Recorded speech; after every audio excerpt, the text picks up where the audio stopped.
America's voice for energy. Thanks, Marita. It's really good to be with you. And yes, it is a big claim, but it's unfortunately true, right? I mean, it's been true for many years now. I began when I was a PhD student back in the late 60s, and then into the early 70s, became radicalized as an environmental activist. It was the hippie era. And I was doing my PhD in ecology, which at the time was a word that was hardly known to the general public, but the emerging awareness of the environment was occurring. And I joined this little group in a church basement here in Vancouver, which eventually became Greenpeace. And I worked with them for 6 months to plan a voyage of protest against U.S. hydrogen bomb testing in Alaska, and sailed on that first campaign, which became Greenpeace, and then spent the next 15 years after I got my PhD in ecology full-time with Greenpeace in the top committee campaigning around the world. And when we began, Greenpeace had a very strong humanitarian orientation to save civilization from all-out nuclear war. And that's the peace in Greenpeace, of course, the green being the environmental side. So Greenpeace brought these two concepts together of peace among civilization and green environment, emerging consciousness of the importance of the environment to civilization. So it was a holistic concept. But by the time I left in the mid-'80s, Greenpeace and the rest of the movement had drifted into characterizing humans as the enemies of nature or the enemies of the earth, as if we are separate from the environment and we're the only bad species. It's too much like original sin for me. And so I gradually drifted away. And by 1986, I had to leave because my fellow directors, none of whom had any science education, decided to mount a campaign to ban chlorine worldwide. And whereas chlorine can be a very toxic chemical, it's also the most important element in the whole world for human health and medicine. And like adding it to drinking water was the biggest advance in the history of public health. And most of our synthetic medicines, pharmaceuticals, are made with chlorine chemistry. And nothing I could say would convince these people to take a slightly more nuanced approach to one of the most important elements in the world. And I had to leave because as someone with a science background, I couldn't stay in there. But really, that was Can I jump in here? Can I jump in real quick on that? Because you do have a science background, wouldn't you agree that there's a whole lot of things that people, groups such as Greenpeace, these E-NGOs, the environmental NGOs, that they're fighting that, like chlorine, in very large quantities can be very dangerous, but in small quantities are very beneficial. And in fact, I find that one of the things they're trying to do is to take levels of certain of these natural chemicals below even what would be natural. Yes, and that's a fact. They basically abandoned science and logic altogether at a certain point. And that point was when society had actually responded positively to most of the important campaigns that the environmental movement waged early on. Clean air and water, for example, save the whales, stop nuclear testing. All of those things were reasonable and important. But as society adopted the environmental mission, the environmental groups, in order to remain in opposition, which is the only way they can retain their fundraising and their separate identity as if they're the good guys and everybody else is the bad guys, the only way they can do that is to continually make up issues that they want to raise funds on. So today, for example, that not only are they against all fossil fuels and all nuclear energy and all hydroelectric dams and on and on and on, they are also basically against forestry, which is the industry where we get the most renewable resource there is in all of civilization.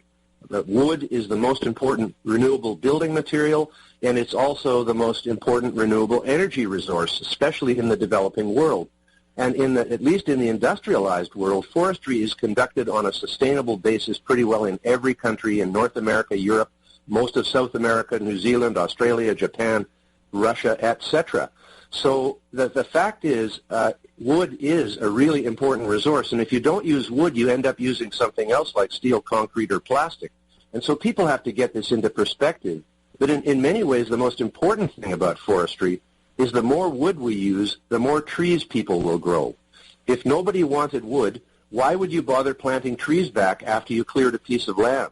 And so today, the main thing that causes forests to be lost is, in fact, agriculture, not forestry. And these guys sell to the public the idea that because it doesn't look very nice after you've cut a forest down, they take a picture of that and say, look, this forest has been destroyed forever. No, not if it's reforested, which is what forest companies do. So they are basically lying to the public and to the customers in the cities. Now, Resolute's the world's largest pulp producer. They have a lot of customers all over the United States, Canada, Europe, Asia, etc. And Greenpeace is going out and lying to them about what Resolute is doing. It's a big story, and I'm sure when you have the Resolute person speaking or the person speaking about the Resolute story, you'll get the whole thing. But the fact is, I coined the term blackmail in the boardroom long ago when I saw what my former colleagues were starting to do, was basically going into the boardrooms of major corporations and blackmailing them into signing documents and making promises that they could then take and go to all the other companies in that sector and say, look, this company said they'll do it, then you should have to do it too. And it is basically a protection racket or an extortion racket, and I think RICO is just the perfect legal framework to take them on. Well, it's interesting to have watched. I mean, the comments on my column on Town Hall and Breitbart, for example, in general, my readers are really excited to hear that Resolute, you know, the tone I took in my column, as I said, is finally someone has the courage to stand up and counterpunch the green bullies. My readers are very enthused to hear about this. Well, and I am too, Marita, and so will millions and millions of people who've watched while Greenpeace has degenerated into this sort of tactic and basically lying along with it. It's not as if there's no truth to what they're saying about what Resolute is doing. The native people in the region are on Resolute's side. The mayor's there, and the communities are on their side because they're the only ones that are producing a large amount of employment in these northern forest regions. And every area that they cut is reforested with native trees, and they care about the wildlife and the environment and all the rest. I mean, that's just normal in forestry these days, is that you care about the environmental side of what you're doing and make sure there's habitat for all the animals and birds, etc. So it's totally correct to finally challenge this. The problem is when a company like Resolute has the cojones to take these guys on, all the other companies move away from them and distance themselves from them because they don't want to take the heat. And so this is an opportunity for the companies in Canada that have not really supported Resolute to get behind them, especially the Forest Products Association of Canada, which is the industry association. They, too, have tended to pander to the Greens, who just move the goalposts one more time every time they make a concession to them, and until there would not be any forestry in this country, which is one of the biggest industries in the country. And our forests, actually Canada's forest land, is larger in area today than it was 100 years ago due to the reforestation of lands that were previously cleared for farming, because farming is now more intensive and can produce far more food per acre than it could back in 1900, and so not quite as much land is required for growing food, even though we're growing 3 to 5 times as much food on a smaller area of land. So people have to get into perspective land use and the use of land for growing food, the use of land for growing trees, the use of land for cities and factories, and the use of land for wilderness and protected areas. And in North America, we actually have a pretty good mix of that. There's nothing really serious to complain about. And we have cleaned up the water and cleaned up the air, and we can do even better. And that's where we should be focused, is doing better in all of the industries we have. And many companies are doing that. And Resolute's one of them. And yet they become the victim of this vicious attack, which is costing them tens or hundreds of millions of dollars in their marketplace by these people using Resolute, lying about them, and then raising probably tens of millions of dollars for themselves from their willing donors who believe what they're saying. I mean, all Greenpeace has to do is get 1% of the population to agree with what they're saying, usually the fanatics who are against everything, and then they send them money. And so Greenpeace gets, some hundreds of millions of dollars a year from people who are basically opposed to more or less everything. Yeah, we've got just about 1 minute left, Patrick, and our next guest is going to go into this a little more in depth. But you mentioned that you think RICO is the perfect vehicle for this. Can you explain that in that brief amount of time? Well, the irony here is that the attorneys general, the 16 attorneys general for clean energy, as they call themselves, who are actually attacking the people who are skeptical of the climate catastrophe, which I am one of those. I do not. Yes, that includes both of us.